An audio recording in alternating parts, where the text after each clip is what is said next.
Well, from the Spectrum to the QL, and welcome, Sir Clive. Thank you. Now, last week David Carlin was here and was telling us that most of the initial problems with the QL had been overcome. Has it in fact been relaunched?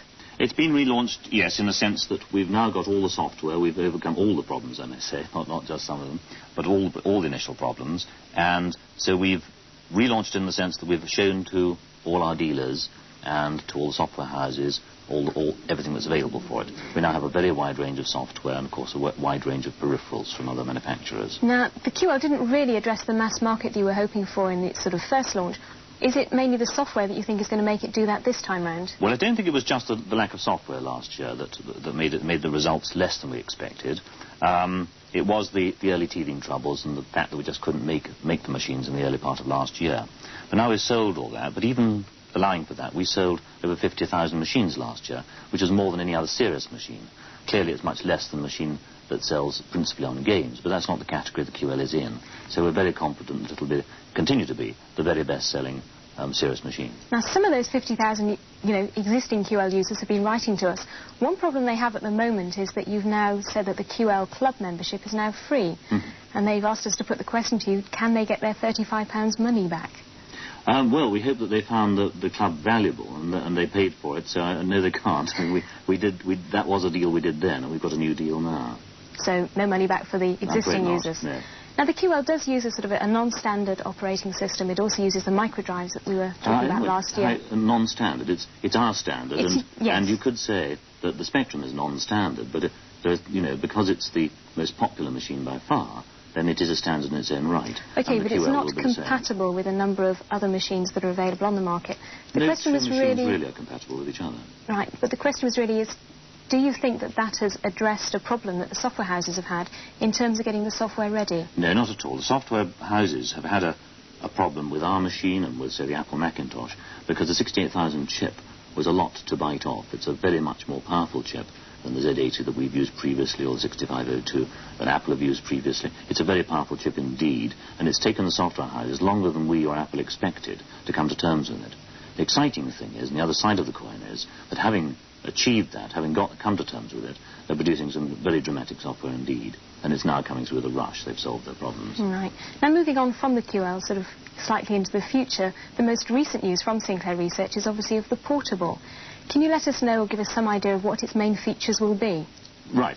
I can say something about it. They're not all about it. It's the first portable machine from Sinclair will be out next year sometime. We haven't got an exact date. And the first machine will be Spectrum-based.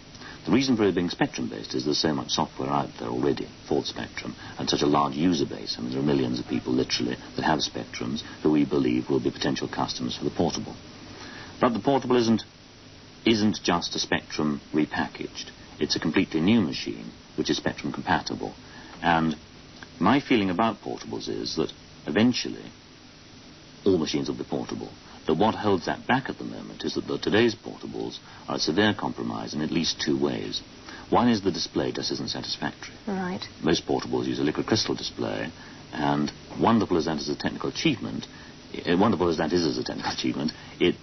appearance is very deficient. So you obviously have other plans for your display? We have our own technology there, yes. That you can talk about, or? Yeah, well, I can say what it does. But may I just mention that the other deficiency, and that is price. I don't believe that anybody is going to, in the long term, I don't think that people in general are going to pay a premium price for a portable. What they need is a portable that is not a compromise in any sense, so that can be the one machine they have, and has the additional advantage of portability at low cost and with batteries that will run for a long time. Now, what about the display?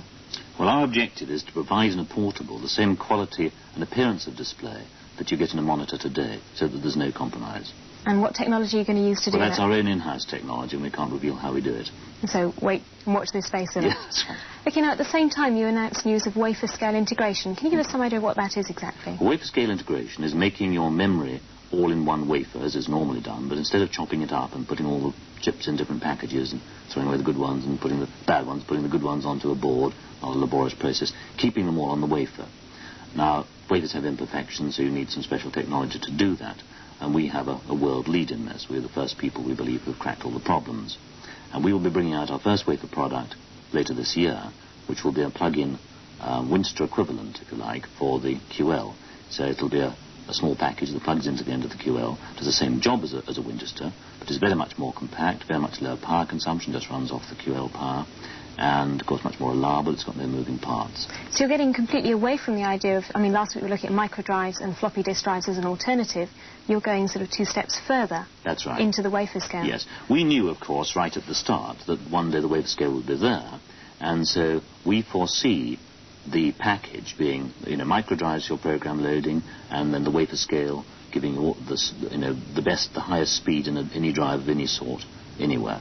Now the wafers would also seem to be an ideal thing to put into the portable. Yes, that's right. So you have plans along that side as well. The portable won't come out with a wafer drive in it, but we are planning a sort of upmarket portable, high-performance portable, later on, which would have a wafer drive built in. OK, now these are wonderful plans, but at the same time you must realise that I think the Financial Times said you needed £50 million to get both these projects off the ground. No. The £50 million is just for a new company entirely, which would make the wafers for the future. Not the first generation of wafers, that's already underway. This is for a completely new company, but at the separate business indeed, to build an actual massive factory to make wafers. Right, but at the same time Guy Cooney is telling us sort of week after week on the news item that the city is really panicking about sort of investing in the high technology industries. What makes you think you'll be able to raise the money where other people have failed? Well, 2 things, our record and the record of the people that will be involved in the project. Finally, Sir Clive, you're seen within the UK computer industry as an entrepreneur and sort of a hero, if you like.